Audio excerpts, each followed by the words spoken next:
out of this whole set, I would have to say this was my number one problem.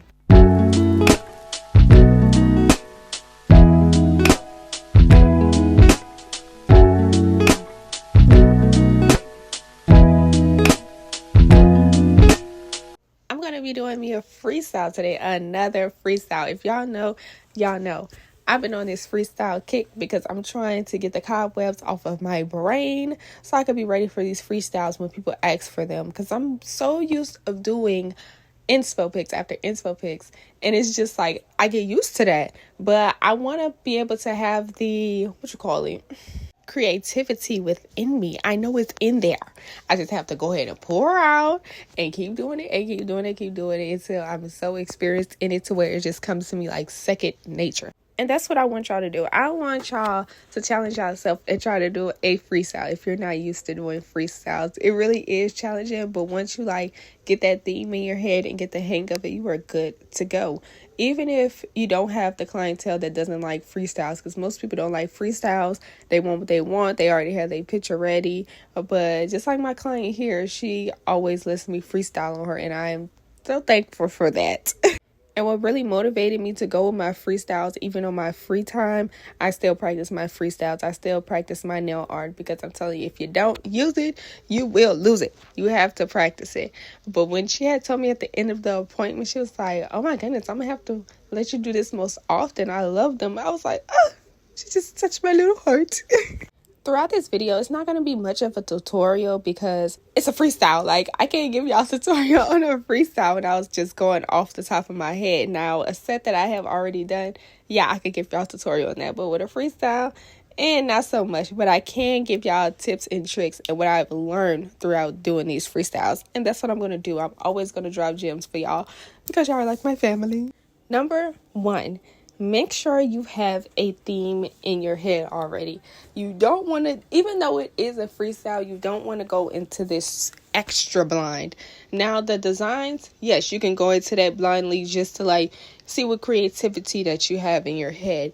But the theme, you want to have the theme. That's going to be the whole thing that's going to keep you on track with doing this freestyle. Here's a couple examples for doing the freestyle for a theme. If you're going to do spring, you can do garden. If you're going to do a girly freestyle, you can know it's going to be pink bows. If you're going to do summer, it could be rainbows and sunshine. Now, figuring out the themes is pretty simple. Just think about what you always wanted to try, or you can think about the season. What season is it outside? Is it spring? Is it winter? Is it fall? You can do it based off of that. Or if the client tells you, hey, my son is having a birthday party and the birthday party theme is Spider-Man, you could freestyle off of Spider-Man. It's not that hard when you just think about it. Number 2, getting to know your client's preference. Now, I know people, they be like, if it's a freestyle, I'm going to do what I want. Da, da, da. But still, you want your client to be satisfied.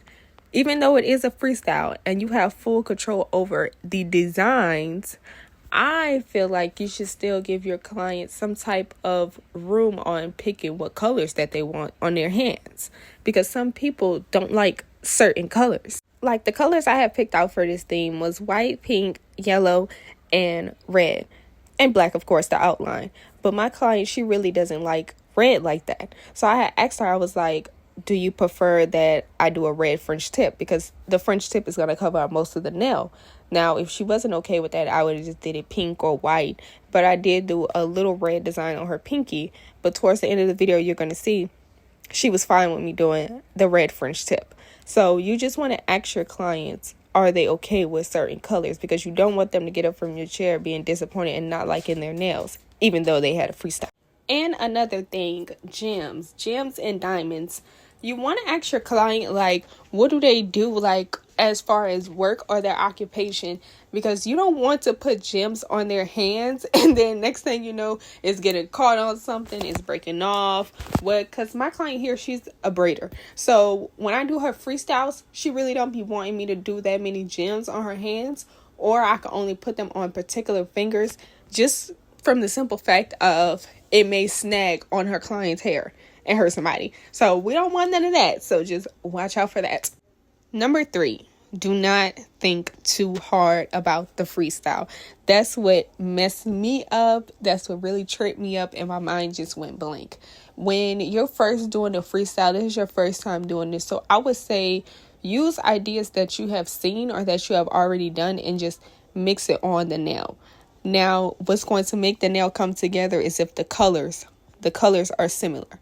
So just like I have on my palette, my reds, my pinks, my white, my black, as long as I'm using those colors, the nails are not going to look crazy. Because that's how I used to think. I used to be like, well, if I'm using all these colors, how can I make the nails not look stupid? Like, I don't want it to look crazy. Just make sure you incorporate the colors that's in the nails on the nails. Got it? Got it. Now, after I have laid all the tips down on y'all, I'm going to let y'all finish watching the rest of this freestyle. Now, do not forget to check down below. I'm going to have all my information tagged, and I'm going to have a free guide to where y'all can learn how to create your own nail products to get some passive income as nail techs. I know it can be sometimes real spaced out when you could get clients unless you're just like fully booked, but this will really help y'all out with making passive income to where y'all don't have to worry about, am I going to make money today? Where am I going to get money from today? Just because you didn't have a client. You do not have to worry about it. But make sure y'all check down below and subscribe and like this video and share it to help other nail techs out. And I'm going to see you guys in my next one. Bye.